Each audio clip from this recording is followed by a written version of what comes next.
Welcome back to the Professor Insight podcast, the space where we explore the intersection of artificial intelligence, neuroscience, and emerging technology and turn it into something practical for your business, your strategy, and your everyday thinking. I'm your host, Professor Billy. As always, a quick note before we begin. This podcast is fully powered by AI tools, from content creation to script writing and voice generation. And yes, what you're hearing right now is a voice clone of me, brought to life with full human oversight and manual curation. Now let me start with this. 88% of early adopters of Agentic AI are already seeing a return on investment. That's not a forecast. It's happening right now. And here's another one. More than half of executives who use generative AI have already put AI agents into production. Just 2 years ago, that number was barely on the radar. Today, entire departments are reaping the benefits.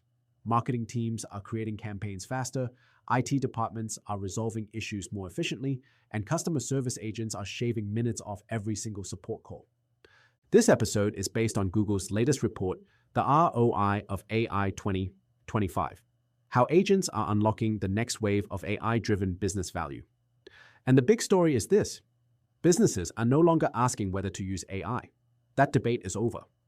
The focus now is on how to scale proven use cases and build sophisticated AI agents that don't just respond to prompts. They act, plan, and deliver results under human guidance. And the payoff is striking. One example from the report, companies deploying AI troubleshooting agents have seen a 207% 3-year ROI and millions in new revenue, simply by saving 120 seconds per customer interaction. So why does this matter right now? Because those who move quickly are pulling ahead. Early adopters are not just experimenting, they're doubling down.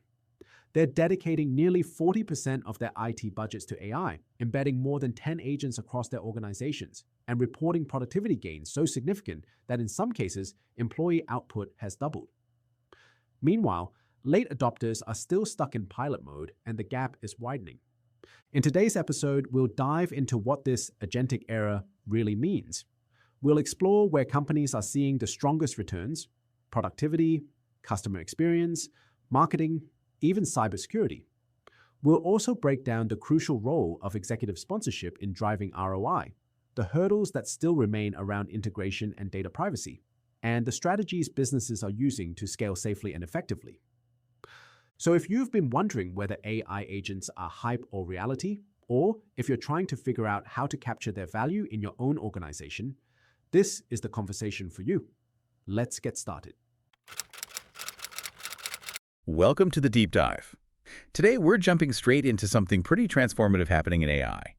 It feels like we're moving past the kind of AI that, helps us write or find information. Now it seems AI is starting to actually do things, almost taking the initiative itself. That's a great way to put it. We're definitely seeing a major evolution. And this shift, it brings us to what experts are calling Agentic AI. Agentic AI. Yeah. Think of it maybe like having the most switched on, proactive assistant you can imagine. Not someone just sitting there waiting for you to spell out every single instruction. Right, not just waiting for the next command. Exactly. This assistant anticipates what needs doing, figures out the steps, and then actually executes them to reach a goal you've set. But, and this is crucial, they operate within clear boundaries that you define, always under your guidance. Okay, so boundaries are key. Absolutely. And what makes this possible is the combination of, these very advanced AI models, the large language models we hear so much about, coupled with direct access to tools and systems. So they can use other software. Precisely. They aren't just processing language, they can actually act on your behalf. They can interact with your calendar, your CRM, your databases, turning insights or requests into, real actions in the digital world. So that makes sense, the acting part that feels really new. But let's unpack that a bit more. What fundamentally makes an AI agent different from, say, the generative AI I might use to draft an email or summarize a report? How does it actually act on its own? Okay, good question. The core difference really boils down to autonomy and the ability to execute a sequence of actions. So your typical generative AI model, it mostly responds to a single prompt you give it. You ask for an email draft, it gives you one. End of interaction, more or less. Right, it's reactive. Exactly. An AI agent, on the other hand, is designed to be proactive. It can independently plan a series of steps, reason about the best way to achieve an objective you've set, and then perform those tasks sequentially. So it makes a plan. It does. Think of them as specialized LLMs, each potentially having a specific role, context, and objective. They don't just generate text or code. They can access external real-time data sources. They can use what are called function call APIs. Function call APIs. What does that mean in practice? It basically means they have permission, let's say, to interact with other software tools. So an agent could check inventory levels in one system, update a customer record in your CRM in another, maybe even send a notification through a messaging app. It's about commanding other tools. Wow. Okay, so it's connecting different actions across different platforms. Correct. And if the task is complex enough, they might even need to interact with other AI agents, perhaps coordinating different parts of a workflow. But again, I really want to stress this. It all happens under human control and guidance. You set the goal, you define the constraints, the ethical guardrails, the operational boundaries. The agent then works out the how. That human-in-the-loop aspect seems critical, especially when they're interacting with business systems. Absolutely essential for trust and safety. And it's clear this isn't just some lab experiment anymore. I was genuinely surprised by a statistic in the research we looked at. 52% of executives whose companies are already using generative AI say they also have AI agents deployed in production. Half. It's a striking number, isn't it? It really underscores how quickly this has moved from concept to reality. It's not some 5-year roadmap thing. It's happening now, actively deployed in businesses. And it seems it's not just 1 or 2 agents either. No, not at all. The data also shows that 39% of all organizations surveyed, not just the Gen AI users, but all of them, have launched more than 10 AI agents. That points to pretty widespread deployment, well beyond just initial tentative experiments. More than 10 agents suggests they're finding real use cases across the board. Definitely. We're seeing comments from leaders reflecting this. Fiona Tan, who's the CTO at Wayfair, mentioned how agents are helping them accelerate existing processes, driving measurable business impact. She basically sees opportunities everywhere for agents to add concrete value. Accelerating existing processes. That sounds practical, not just futuristic. Exactly.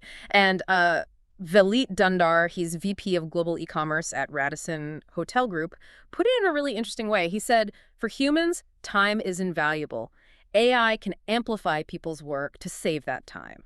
He talks about entering an era where humans and machines have a truly symbiotic relationship. A symbiotic relationship. I like that framing. It's about augmentation, not just automation. That's the goal, I think. Freeing up human capacity for higher-level tasks, creativity, strategic thinking, the things humans excel at. Okay, so it's widespread, it's being deployed at scale in some places. And you mentioned it's global. Does that mean everyone's basically using agents for the same things? Or are we seeing different patterns emerge in different parts of the world? That's another really fascinating layer to this. While the adoption is global, the application of these agents, especially the initial focus areas, seems to vary quite a bit by region. It likely reflects different immediate business needs or perhaps different regulatory environments. Interesting. Like that. Well, for example, the data suggests that in Europe, organizations are really prioritizing using AI agents for things like enhancing tech support operations. Improving efficiency and resolution times, there seems to be a key driver. Okay, tech support in Europe. What about elsewhere? In the JPAC region, that's Japan, Asia-Pacific, and China, the focus seems tilted more towards customer service applications more broadly, using agents to improve customer interactions, maybe handle inquiries, personalize experiences. Customer service focus in JPAC. And then in Latin America, LATAM, marketing seems to be a particularly prominent early use case for AI agents, perhaps using them for campaign analysis, content generation support, or audience segmentation. Marketing in LATAM. So it really shows the flexibility, doesn't it? The same core technology, these AI agents, being applied to solve different primary business challenges depending on the local context. Absolutely. It underscores that this isn't a one-size-fits-all technology push. It's being adapted and tailored to meet specific regional business goals, often focused on, handling repetitive or data-intensive tasks to boost overall performance. Which brings us to probably the biggest question on any business leader's mind when they hear about new tech. Does it actually pay off? Is there real tangible value? Does this agentic AI deliver ROI? The ROI question, yes. And based on the data we're seeing, the answer is a pretty resounding yes, especially for those who are moving decisively. Okay, tell me more. What's the headline finding? The headline is really quite compelling. The research found that 88% of agentic AI early adopters are now seeing a positive return on investment from their generative AI initiatives overall. 88%. That's huge. Yeah. How does that compare to others? It's a significant difference. Compare that to 74% across all organizations using generative AI. So the early adopters of agentic AI have a clear 14 percentage point advantage in realizing ROI. A 14-point advantage. Here. Okay, so what defines an early adopter in this context? Are they just experimenting, or is it more serious? Oh, it's definitely more serious. These aren't companies just dipping their toes in the water. The study defines these early adopters as organizations that are dedicating at least 50% of their future AI budgets specifically to developing and deploying agents. Half their future AI budget just on agents. That's a major commitment. It is. And they don't just plan to spend, they already have agents deeply embedded across their operations. Furthermore, they're allocating on average 39% of their total annual IT spend to AI in general. 39% of the entire IT budget on AI. Wow. How does that compare? It compares to an average of 26% for other organizations, so you see a much heavier strategic investment focus on AI among these agentic early adopters. It really paints a picture of a clear strategic commitment, and that commitment appears to be directly linked to achieving that higher ROI. That makes sense. You invest strategically, you embed it deeply, you see better results. So, okay, they're seeing ROI, but where? What are the specific business areas where AI agents are really delivering these returns? Right, the where is crucial. The research pinpoints 5 key areas where businesses are consistently reporting tangible value from generative AI, and agents are certainly amplifying this. Let's walk through them. Okay, down below. Number 1 is productivity. This is a big one. 70% of executives report improved productivity overall from generative AI. But here's a really eye-opening stat within that. 39% of those reporting higher organizational productivity say their employee productivity has at least doubled. Doubled. That's transformative. It really is. Imagine, for you listening, an AI agent that tackles those incredibly time-consuming tasks. Maybe analyzing complex data in a massive spreadsheet, pulling out key insights, summarizing trends instantly. That frees up hours, literally hours, spent manually digging through numbers, letting you focus on the strategic implications, not the grunt work. Yeah, I can definitely see the appeal there. Okay, so productivity is huge. What's number 2? Number 2 is customer experience, or CX. 63% of executives report improvements here. And digging into that, 51% of those reporting better CX indicate the improvement was in the range of 6 to 10%. That's a solid gain. 6 to 10% improvement in CX is definitely meaningful. Absolutely. And it's particularly strong in some sectors. For retail and consumer packaged goods, CPG companies, 68% report generative AI adding value to their customer experience. So what might that look like in practice for a customer? Well, think about troubleshooting. Instead of waiting on hold, you interact with an AI agent. It can instantly access the company's knowledge base, maybe look up your purchase history or past support tickets, check warranty details, and guide you through personalized troubleshooting steps. It offers a potentially much faster, more consistent, and still personalized resolution. Instant access to all relevant info. Yeah. That can make a big difference. Okay, number 3. Third is business growth, directly linking AI to top-line growth. 56% of executives report business growth due to generative AI, and significantly, 53% of those saw an increase in their overall annual revenue between 6 and 10%. Revenue growth between 6 and 10% attributed to AI. That's impressive. It is. This study also mentions that, on average, Google Cloud customers using these kinds of technologies achieved $1.4 million in additional net revenue.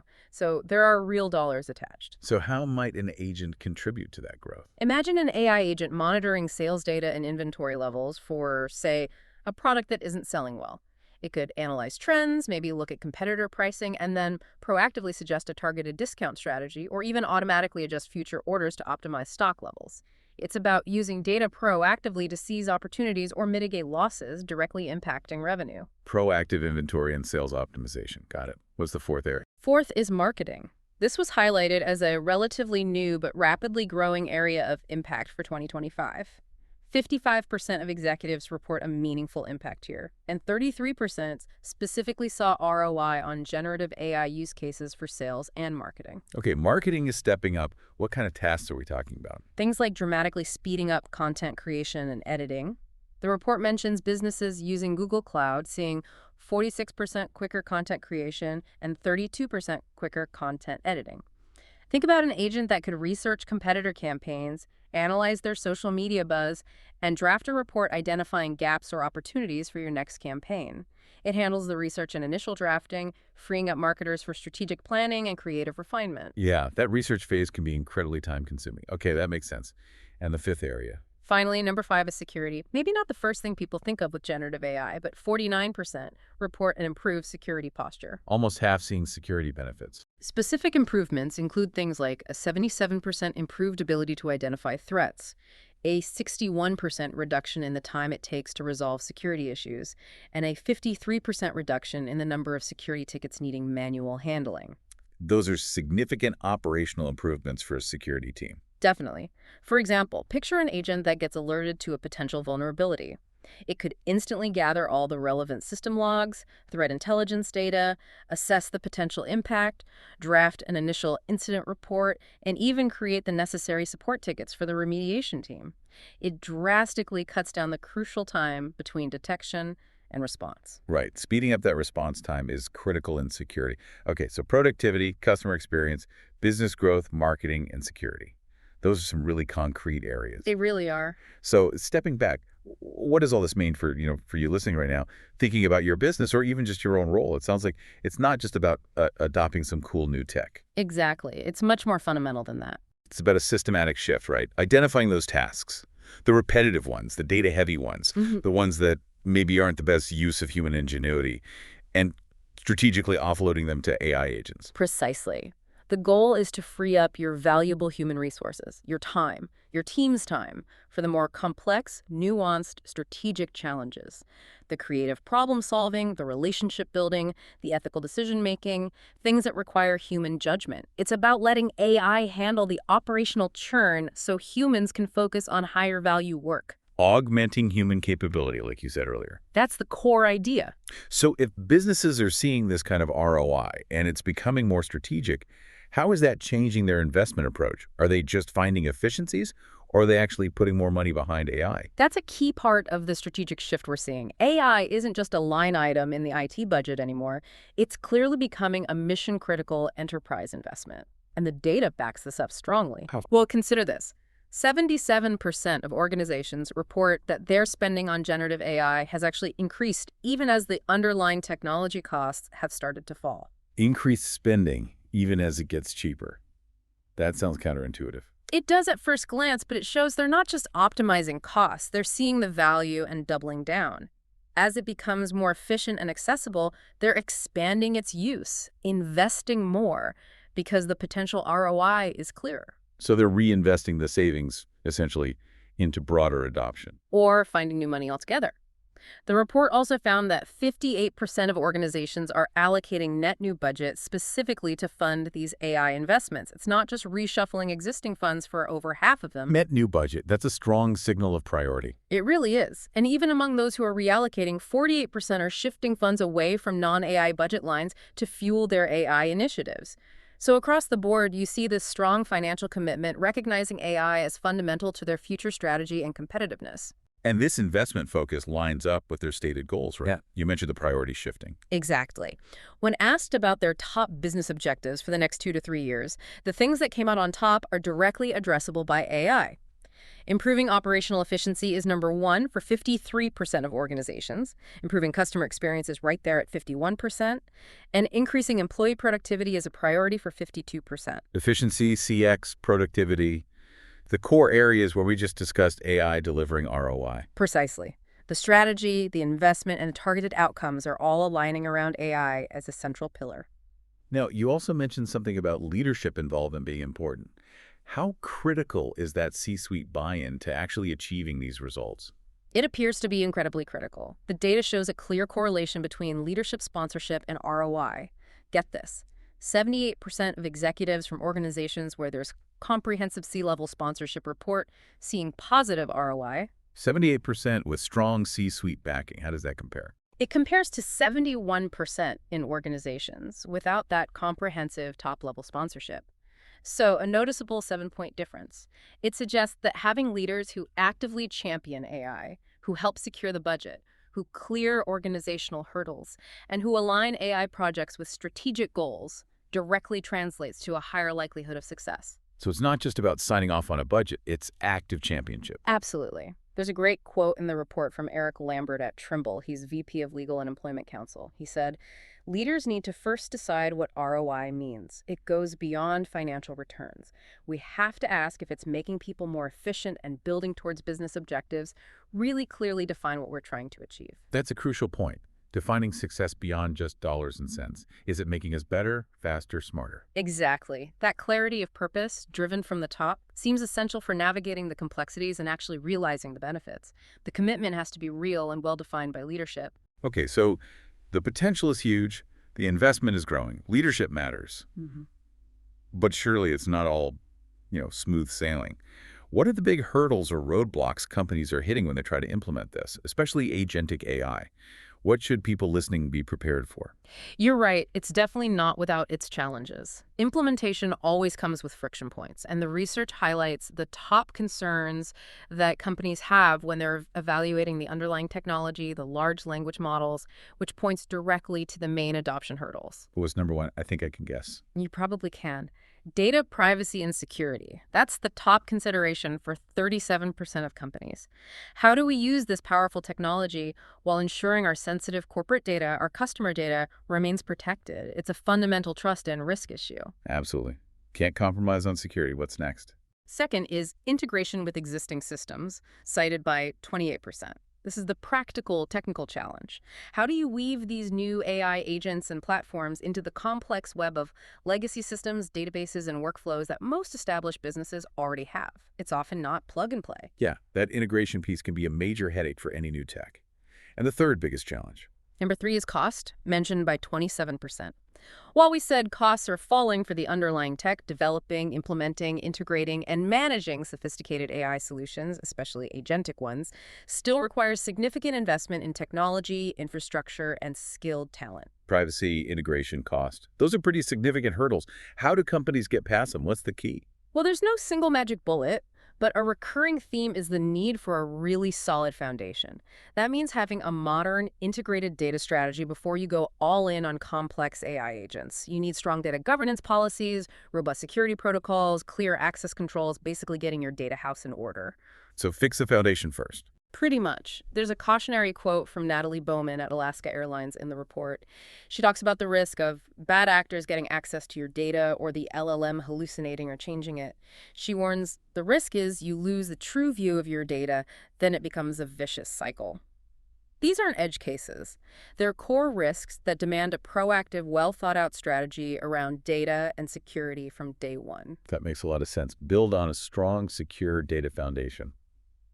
Okay, so let's pull this all together. For someone listening right now, maybe they're a leader trying to figure out their AI strategy, maybe they're managing a team, or maybe they're an individual contributor thinking about how AI can help them. What are the concrete, actionable steps? What's the blueprint for actually achieving this kind of ROI with AI agents? Okay, yeah, let's translate this into actionable advice. The report actually offers something like an AI agent ROI checklist, which boils down to some key imperatives. Great, let's hear them. What's step one? Step 1, find your executive champions. We just talked about how critical C-suite sponsorship is, so you need to actively cultivate those relationships. Find leaders who understand the potential, who can advocate for AI initiatives, help secure budget, clear organizational roadblocks, and crucially, keep the projects tightly aligned with clear business goals. Their visible support is invaluable. Okay, get that top-level buy-in and active support. Makes sense. Step 2. Step 2.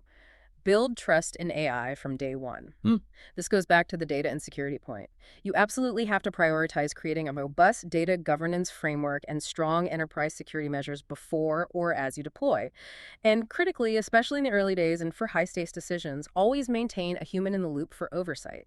That builds confidence and ensures accountability. Human oversight is non-negotiable for trust. Got it. What's third? Third, demonstrate value to secure AI budget. Remember those stats about net new budget. That doesn't just appear. You need to build a compelling business case. Don't just talk about cool technology. Clearly articulate the expected return on investment. Show the tangible benefits, cost savings, efficiency gains, revenue growth, improved CX backed by data if possible. A strong business case justifies the dedicated funding. Show the money, basically. Prove the worth. Okay, number 4. Number 4 is crucial for agents. Give your AI agents the right tools to be useful.